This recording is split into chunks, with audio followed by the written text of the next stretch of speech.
Hey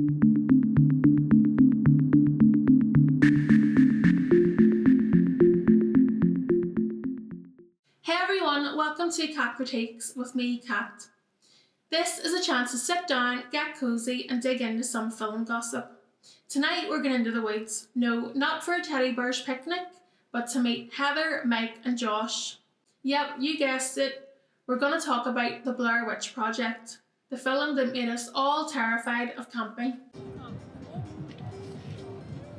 So this is of course a really famous film, and it pretty much catapulted the found footage style into mainstream film. If we look around today, the film industry is flooded with this style of filmmaking. Think Cloverfield, Wreck, and that one film that made us all scared to have one leg out of the duvet.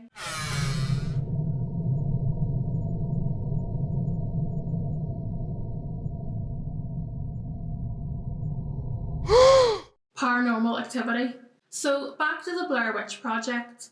The film follows three student filmmakers who head over to Maryland, USA to investigate and document the creepy local legend of the Blair Witch.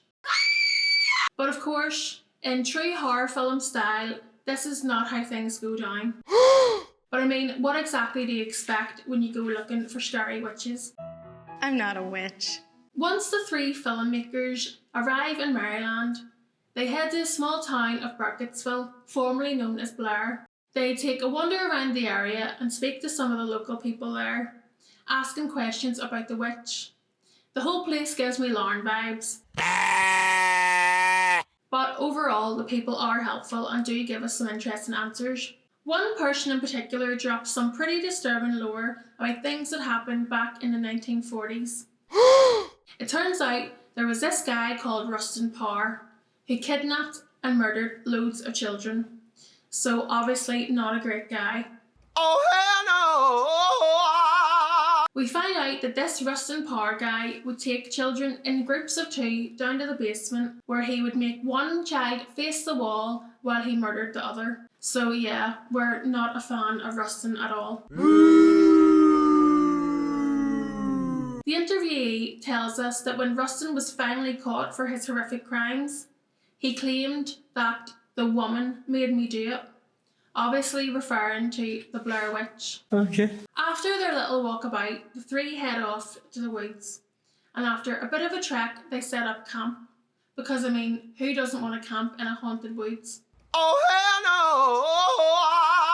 no! So things are normal enough, until they're not. Once night comes, that's when things get freaky, and no, not in a good way. They start to hear noises from outside the tent, things like twigs breaking, strange giggles, and footsteps. Hey there, demons, it's me, your boy. To make things even worse, when they wake up, they find the surrounding area all around the tent has been covered in piles of weird rocks and handmade stick figures. A bit like a craft fair, but if that craft fair was in hell. Naturally, the trio starts freaking out. They realise that while they're exploring the forest, they're actually walking in circles. And of course, in true horror film style, the map goes missing. The thing that makes the paranoia and tension reach boiling point is when Mike admits to throwing the map away. I mean, what?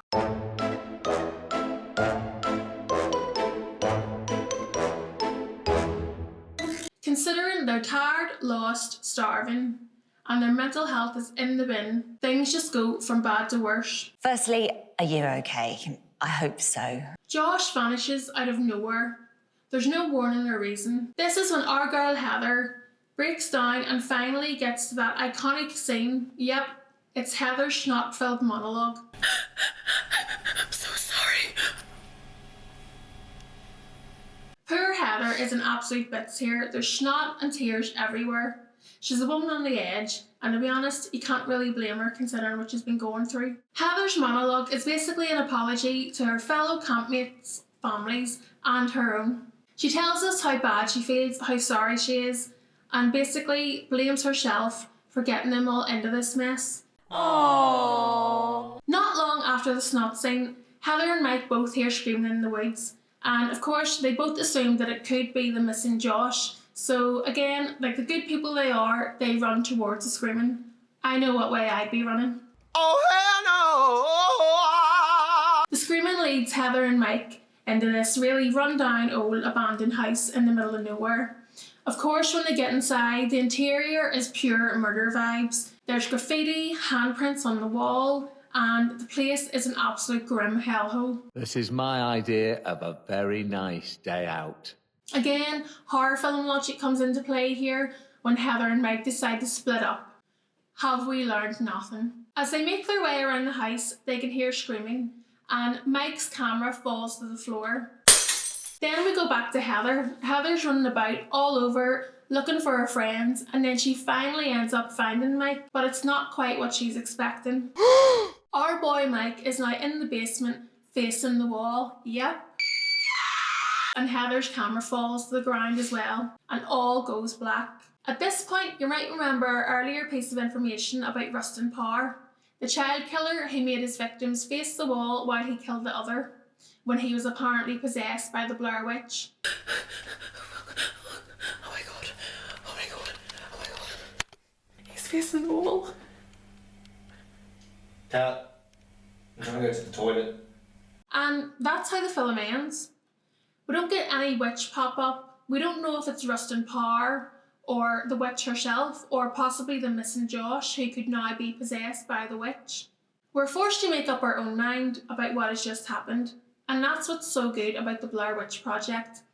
It makes us think, it plays on our fears of the unknown and the unseen, and wonder what could be lurking around the corner. The really amazing thing about the Blair Witch Project is that it was made with a really tiny budget.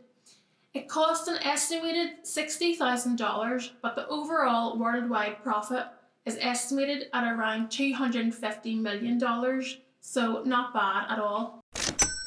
The marketing for the Blair Witch Project was definitely helpful in bringing in all those viewers, because in my opinion, the way this film was marketed was absolute genius, if not a wee bit unethical, but there we go. They really leaned into the whole found footage idea, and went as far as creating missing persons posters, which were put up in public places, fake police files, and even a dedicated website aimed at finding missing persons. These marketing materials were taken so seriously by people that some of the real-life relatives of the actors actually thought that their family members were genuinely missing, which is kind of terrible, but again, genius. Obviously, having this amazing marketing really helped the success of the film, and even though it did do amazingly well financially, it did divide critics and cinema goers alike. Some absolutely loved the DIY, low-budget, raw vibes, whereas others were just like, oh my god, this camera work is giving me motion sickness, and where is the witch? But again, I would argue that that is the point of the Blair Witch. It's about the unseen. They did follow up with 2 sequels. The first was The Book of Shadows, Blair Witch 2, and the 2016 follow-up, simply named Blair Witch. Unfortunately, neither films really lived up to the success of the original.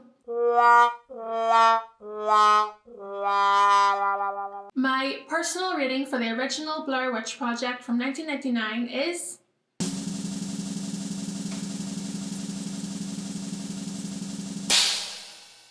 eight out of 10. Yay!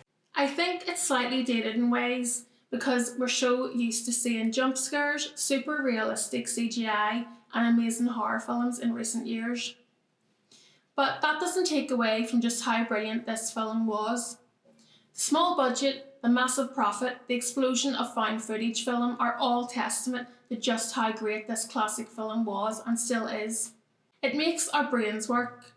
It makes us imagine, it makes us wonder what is out there, and that's why I think it's a brilliant piece of cinema.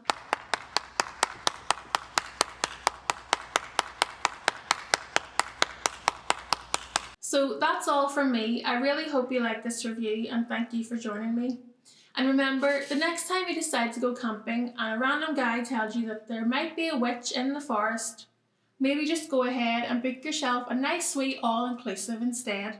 Thank you. Bye.